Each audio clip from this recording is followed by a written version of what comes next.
Carissimi, ben ritornati con noi e ben ritornata, ci fa veramente piacere di avere qui con noi in studio Elisa Venturini.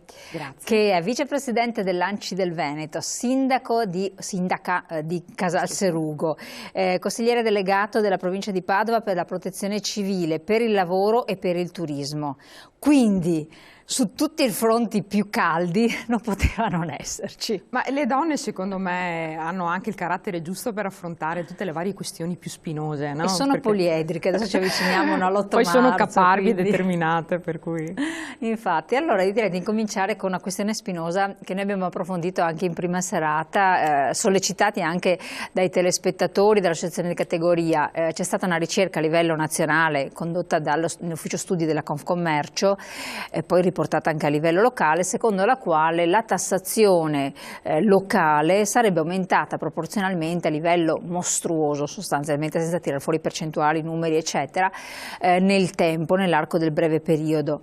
E tutto questo va a gravare naturalmente sugli operatori del territorio, commercianti in primis, servizi, turismo e quant'altro, dopo naturalmente sui cittadini a cascata, e dall'altro abbiamo un governo centrale che dice io le tasse le sto diminuendo, le diminuisco eccetera, però di fatto una spending review risulta essere del tutto insufficiente e la Corte dei Conti l'ha detto a chiare lettere, non è così che si procede, la nostra economia non dà segni di crescita e il dito puntato resta nei confronti come sempre dei comuni e delle regioni, in modo particolare gli enti locali rimasti, poi vedremo le province che fine hanno fatto, che risultano essere i più spendaccioni, meno parsimoniosi, coloro che stanno meno attenti al territorio, che dove possono infrangono quelli che sono i margini di possibilità. È così o non è così? Allora, parto da un dato di realtà. Quando un sindaco deve impostare il suo bilancio, incomincia dalle spese, cioè vede effettivamente quali sono le spese che deve sostenere in base ai bisogni che ha nel proprio territorio. E sulla scorta di quelle che possono essere servizi, opere pubbliche, personale, spese dei mutui, imposta poi le entrate che devono garantire il pareggio di bilancio. È evidente che noi abbiamo delle leve fiscali sulle quali possiamo intervenire per permettere di garantire il pareggio di bilancio e su quelle possiamo lavorare. Perché lo Stato decide esattamente quale tipologia di entrata può avere un comune. Quindi noi non è che possiamo anche avvalerci di chissà quale creatività per individuare delle soluzioni alternative per non far pagare i nostri cittadini. Si cerca naturalmente di non aumentare le tasse, perché anch'io sono una cittadina e meno tasse pago, più sono felice, dopodiché dobbiamo anche dare dei servizi ai nostri cittadini e dobbiamo capire anche come farlo. Allora, quello che abbiamo riscontrato in questi anni è che obiettivamente noi continuiamo ad avere delle spese importanti, vuoi per i mutui delle opere pubbliche, vuoi per i servizi che eroghiamo, le spese del personale, considerando anche che i comuni veneti sono tra i comuni italiani che hanno meno personale in relazione alla popolazione, però di fronte a queste spese noi dobbiamo fare riferimento alle entrate che abbiamo.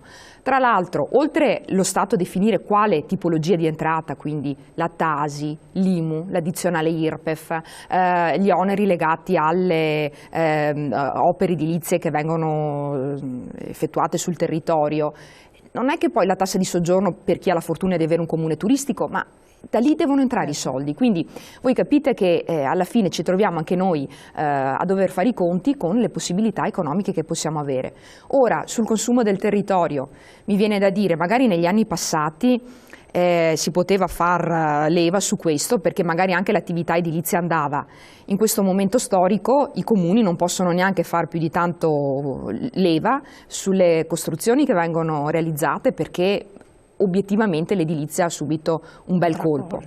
Se poi io devo riportare il caso mio di Casalserugo è uno dei comuni della cintura urbana dove c'è meno edificazione e dove negli anni comunque il verde è stato mantenuto e anche le poche opere che abbiamo realizzato o la possibilità che abbiamo dato anche di recente di andare a realizzare un supermercato, quindi non centri commerciali ma un supermercato, rientra nell'ottica di dare dei servizi non certo per motivi clientelari ma semplicemente perché sono gli stessi cittadini che ci chiedono. E a fronte di questo poi abbiamo anche delle assunzioni sul nostro territorio. Io vorrei far vedere i pacchi di curricula che mi arrivano di persone che chiedono di poter andare a lavorare in questo supermercato. Quindi un sindaco ha una visuale più completa che tiene conto di tutti gli interessi del proprio territorio e nessuno certo ha piacere di andare a consumare proprio per il rispetto che si ha del proprio territorio in cui si va a vivere. Quindi si cerca di contemperare tutte le istanze e le esigenze, magari chi la vede solo per un proprio interesse può pensare che si procede in un verso piuttosto che in un altro. Un sindaco la vede invece secondo una visuale più generale dove si contemperano tutti gli interessi. Tra l'altro possono essere anche dei boomerang il discorso del consumo del territorio, perché se da un lato, come alcuni arguiscono, possono esserci delle entrate maggiori, dall'altro lei avendo anche la delega alla protezione civile, avendola affrontato con le mani nel fango la situazione, il consumo del territorio equivale anche a compromettere la stabilità idraulica, idrogeologica del territorio stesso. Ma considerate che a seguito del 2010 dell'alluvione, qualsiasi intervento che venga fatto a livello edilizio richiede comunque dei pareri da parte di enti preposti, quindi abbiamo il Genio Civile piuttosto che il Consorzio di Bonifica che comunque danno delle autorizzazioni perché deve essere garantita l'invarianza idraulica, quindi a fronte di cemento che viene portato sul territorio, dall'altro lato noi dobbiamo garantire che ci sia il deflusso delle acque, quindi non è che vengano fatti degli interventi che vanno a devastare il territorio, soprattutto a seguito di quanto noi abbiamo subito a partire dal 2010, quindi è cambiata anche la mentalità rispetto al passato. Per questo dico a maggior ragione nel mio comune, a Casalserugo, dove negli anni passati non si è fatto molto dal punto di vista edilizio, adesso non ci sogniamo minimamente di andare a compromettere il territorio, anche perché comunque siamo vincolati da tutta una serie di disposizioni proprio per garantire l'assetto da un punto di vista idraulico. Ecco, lei rappresenta comunque anche altri comuni, c'è un comportamento unitario, quindi ci sono delle linee guida unitarie oppure sappiamo che poi il vostro è uno tra i comuni più virtuosi, per carità tutti cercano di barcamenarsi, però chi più chi meno, altri qualche cosina in più hanno fatto con contrasti, poi si vedrà quando vanno al rinnovo se il sindaco viene riconfermato o meno, eccetera. Ma secondo lei ci sono delle linee guida unitarie in modo che i cittadini possano sentirsi genericamente più tranquilli? Beh, come dicevo, comunque ci sono degli enti che garantiscono, se vogliamo, un controllo, nel senso che il fatto di avere il Consorzio di Bonifica piuttosto che il Genio Civile che danno dei pareri e che... Vincolanti? Certo, assolutamente. Per cui un amministratore non è libero di fare quello che vuole, deve seguire una determinata strada, ma poi considerate anche i nostri bilanci, sono controllati sempre dalla Corte dei Conti e ci controllano anche le virgole, quindi non è che anche tutte queste norme a livello nazionale per cui ci pongono una serie di balzelli che diventa difficile anche riuscire ad impostare un bilancio perché abbiamo tutta una prassi lunghissima e molto articolata. Nasce perché magari in altre parti d'Italia succedono magari dei fatti non molto regolari per cui alla fine tutto il territorio nazionale si deve in qualche modo uniformare a delle prassi che sono più gravose e che rendono più difficoltosa l'attività. Però di fondo la volontà è quella di riuscire a fare le cose, di farle, perlomeno io parto dal mio punto di vista, di farle nella maniera più regolare possibile perché nessuno ha voglia in qualche modo di andare incontro a sanzioni. Assolutamente. Nelle categorie commercianti in particolar modo, vabbè, Confcommercio ha detto che è sulla tassa dei rifiuti che si gioca questa battaglia sulla tassazione, in modo particolare adesso che sono stati posti anche dal governo centrale dei limiti alle entità locali per quanto riguarda l'aumento delle tasse sostanzialmente. È così? Allora, secondo me si può fare molto e si può fare molto anche a livello di società che gestiscono il servizio dei rifiuti. Adesso noi abbiamo dei casi anche, vediamo sui giornali, dove ci sono delle gestioni quantomeno che fanno riflettere. Ecco, su quelle secondo me dovremmo lavorare molto, anche perché tutta l'attività di riciclo che viene fatta, pensiamo alla plastica, al vetro, avremo poi delle ripercussioni anche positive, visto tutta la differenziata che facciamo. Beh, assolutamente, quello che si aspettano i cittadini. Quello io dico, questo deve essere l'impegno da parte delle amministrazioni, anche di alti livelli, che si lavori proprio per favorire sul territorio una mentalità che favorisca attività di riciclo naturalmente, ma anche che ci siano dei benefici poi proprio per l'impegno che ci mettiamo nel rispetto dell'ambiente e deve essere da parte di tutti questo sicuramente. Secondo lei si è fatto abbastanza a livello centrale con spending review? Secondo me bisognerebbe sempre partire dai ministeri. E quello che mi viene da dire è che si parte sempre dal basso, si taglia sempre dal basso. Perché è più facile sostanzialmente. Poi potremmo lavorare molto di più sulle regioni e a livello statale e soprattutto ministeriale. Poi vogliamo parlare anche di tutte le società partecipate, benissimo, magari distinguendo tra quelle che funzionano e quelle che non funzionano, perché poi il rischio è di andare a colpire anche chi dà dei servizi. Poi è il cittadino che, siamo tutti noi cittadini che ne rimettiamo per il fatto che i servizi non vengono erogati. Allora bisognerebbe fare quelle attività di, se vogliamo, disamina, di controllo, verificare chi funziona e chi non funziona e poi intervenire. Questo avrebbe dovuto farlo in linea di massima però anche il commissario alla spending review, l'ennesimo, il quinto se non sbaglio commissario alla spending review, no? Questa valutazione, e invece poi è sceso a cascata sulle enti locali, sulle regioni, con la volontà, per esempio questa è una dichiarazione del Ministro della Sanità, per esempio, di eliminare certe competenze regionali accentrando sempre di più. Lei cosa ne dice di questo accentramento progressivo, la proposta addirittura del PD di togliere i comuni sotto i 5.000 abitanti? Allora, stiamo assistendo in questi anni ad un accentramento verso lo Stato centrale.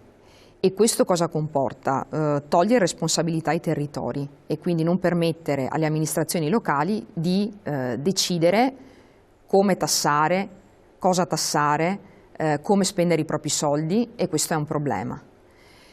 Dall'altro lato va bene anche una diversa organizzazione, se vogliamo, a livello istituzionale. Si vogliono eliminare le province perché vengono ritenute inutili, non adeguate. Sicuramente andava fatta un'attività di restyling, cioè doveva essere sicuramente rivista, però la provincia dà dei servizi di area vasta che è impensabile che un comune o una regione possano fare. Allora è il discorso che si faceva prima: va benissimo andare a tagliare, va benissimo ridimensionare, però noi dobbiamo anche considerare chi dà dei servizi e come vengono dati questi servizi. Cioè un'attività, se vogliamo, più razionale. Invece si agisce, secondo me, a livello italiano molto di pancia. Allora la provincia viene ritenuta inutile, chiudiamo tutte le province senza sapere che cosa fanno esattamente, senza sapere che fine fanno i dipendenti, perché non è che le persone, una volta chiuso un ente, dici beh tu vai a casa. Bisogna anche cercare di risolvere questo problema.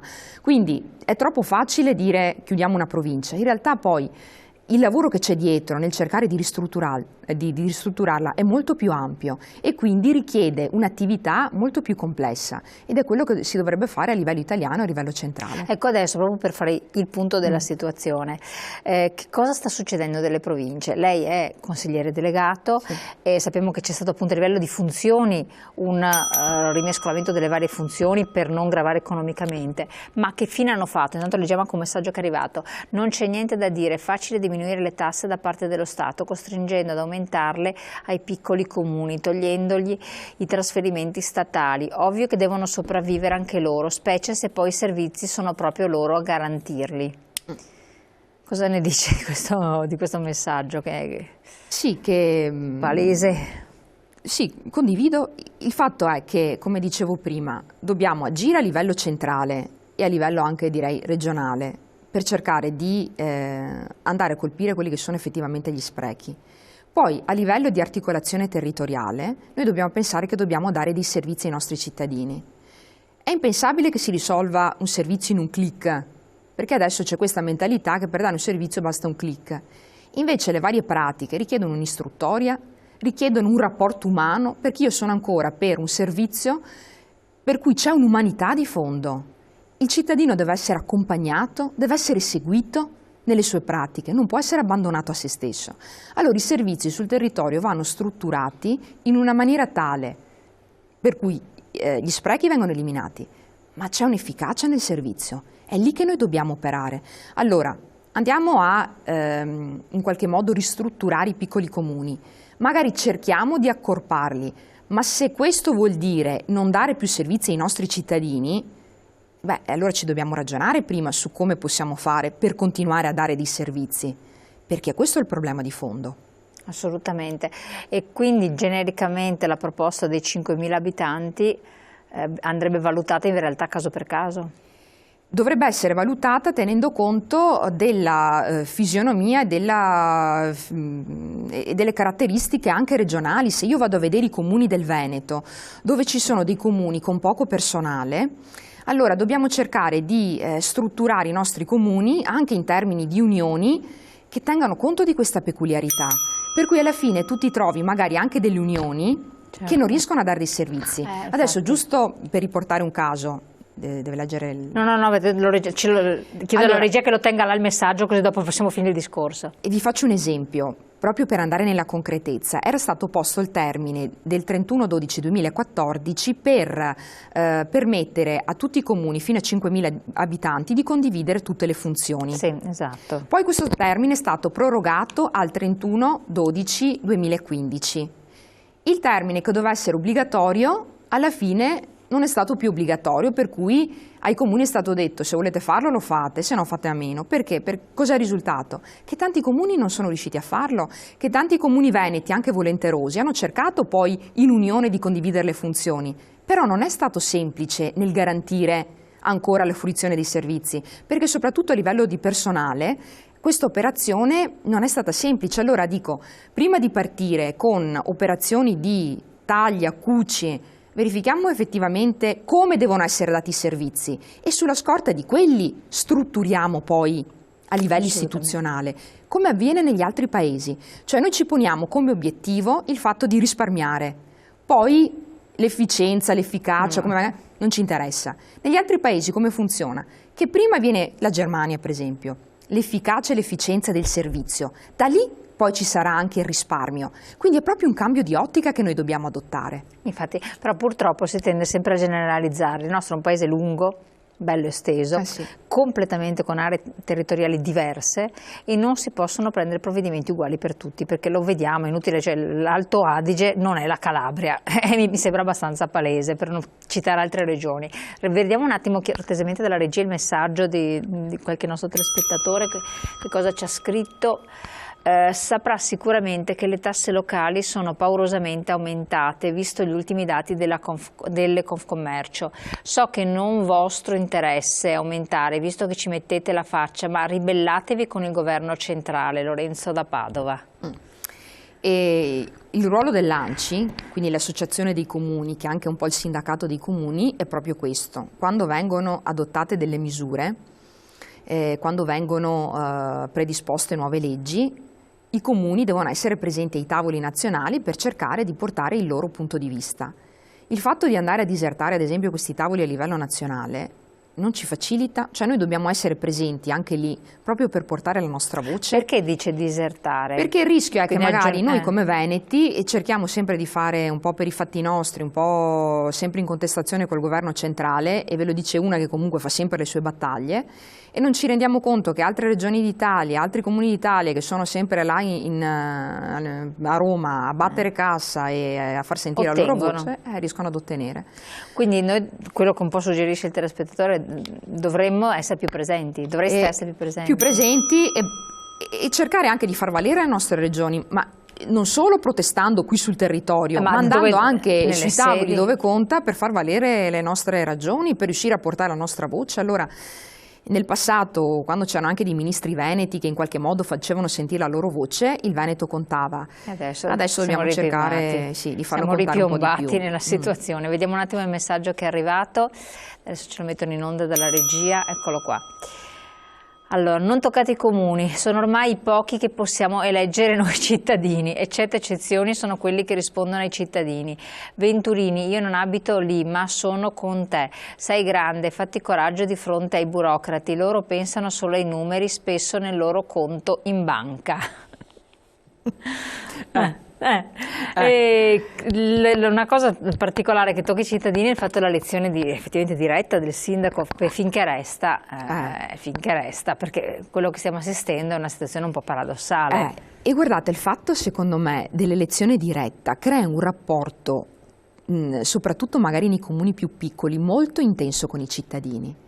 E un sindaco vive veramente come una missione il ruolo che svolge, tanto è vero che tu partecipi come sindaco alle vicende dei tuoi cittadini, anche a quelle personali, in una maniera molto forte, per cui il cittadino ti viene a raccontare le vicende personali, ti viene a raccontare dei problemi di coppia, perché ti capita anche questo, al fatto che magari può avere problemi economici, problemi di lavoro o la buca davanti casa, cioè il sindaco viene ad essere veramente un confidente, proprio perché rappresenta quell'istituzione che ha ancora un minimo di autorità, che dà ancora una garanzia. E nello stesso tempo è vicina al cittadino, non è lontana, perché il sindaco è sempre lì, che tu cerchi, lo trovi, ti risponde. Quindi è l'entità più facilmente raggiungibile in assoluto. A livello istituzionale sì. E che tra l'altro se fa o non fa una cosa risponde immediatamente con la propria faccia ai cittadini. Sì, ma poi il cittadino ti ferma per strada, è con te tutti i giorni, quindi si instaura veramente questo rapporto. Io sono di sicuro per l'umanità dei rapporti, perché è quella poi la differenza che ti permette di essere un'istituzione che è veramente al servizio, perché sennò il rischio è che se tu sei tanto lontano dal cittadino non riesci neanche a sentire quali sono i bisogni. E invece soprattutto un amministratore deve avere anche il cuore di sentire quali sono i bisogni del suo territorio. Tante volte non ce la fa magari ad accontentare, ad essere in sintonia, però sicuramente il fatto di essere presente è un canale che dà una vicinanza maggiore. Secondo lei a livello governativo, quindi Presidente del Consiglio, al di là del fatto che non è stato eletto comunque, e questo i cittadini lo sanno benissimo, ma rappresenta i cittadini, ha il sentire della situazione o no? Cioè comunicare comunica senza dubbio, è capace secondo di me farlo, più di quello che noi pensiamo in realtà, cioè conoscono le cose. Dopodiché, proprio perché lui è stato sindaco, per quello lo dico. ma anche perché c'è tutto un mondo che ruota intorno alla politica romana che porta gli interessi di tutti. Quello che a me fa paura è che comunque a livello nazionale ci sono delle lobby e ci sono delle pressioni che secondo me non si riesce sempre a controllare, a contrastare, cioè viene in qualche modo molto condizionato, a differenza dell'amministratore locale che bene o male gestisce il suo territorio. Chi si trova a livello nazionale da tutta Italia subisce tutta una serie di pressioni, di condizionamenti che non è sempre scontato riuscire a indirizzare, a dominare. E questa secondo me è la grande difficoltà. Siamo un paese difficile da governare. Secondo me sì. Andiamo in pubblicità, pochi secondi.